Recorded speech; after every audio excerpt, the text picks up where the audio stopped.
The average person has to read about 4 hours a day, emails and websites and blogs and all this information. You can double your reading speed, save 2 hours a day or even 1 hour a day. We equated 1 hour a day equals 9 40-hour work weeks over the course of a year, 2 months of productivity. So that's the gift you could give to yourself, to your family, to your body, the things that really, really matter. There's 3 keys to boosting your comprehension. I'm gonna give you 3 quick tips, and this is fundamental, and these are very foundational to it. And you could say they're common sense, but they're not common practice. And so remember 3 R's. There's 3 R's for reading comprehension, okay? The first R is you have to read. Okay, so that's a no-brainer. You can't comprehend something unless you actually read it first. The thing with the reading though, because we know readers are leaders, the key though is to use your left hand, is to underline the words, and then also schedule it. Because if you don't schedule it, most people want to meditate, they want to journal, but if they don't put it in their calendar, it doesn't get done. And when I write things down in my calendar, I treat it as time with a big client or time with an investor or time, something you would never cancel with anybody, right? So you schedule it in your reading. The second R when it comes to comprehension is you want to relate.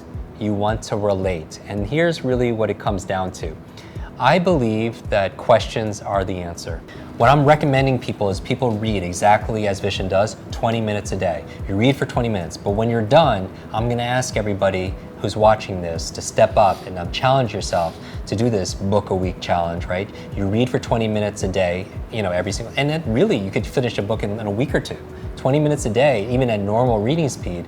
At 45 minutes a day on average will get you through 1 book a week, which is amazing. So you read. And then the second thing is you get a partner and you relate and you talk about your book. So you're with somebody who's like, yeah, I can't wait to go out this Friday. Hey, real quick, I'm practicing my reading. Let me tell you about this book I'm reading. And for 2 or 3 minutes, you talk about what you just read. Because something magical happens when you consume information, but you don't just let it stay here, but you teach it to somebody else. You reflect on it, you organize it, because in order for you to talk about what you just read, you're not using the author's word for word verbatim, right, language. What you're doing is you're personalizing it using your own words. And in order to be able to express it out, something happens between when the information goes through your eyes, processed by your mind, to be able to put out in your mouth. And that's where you understand information.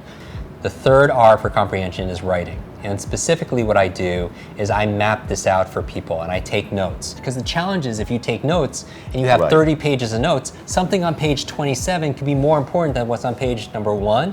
But on one page view, using just keywords, you can see how everything is nested into nested and nested. So in order to be able to serve you as a better reader, because you're spending so much time reading, use the 3 R's and it'll boost your comprehension. You'll get the speed and you'll get the smarts.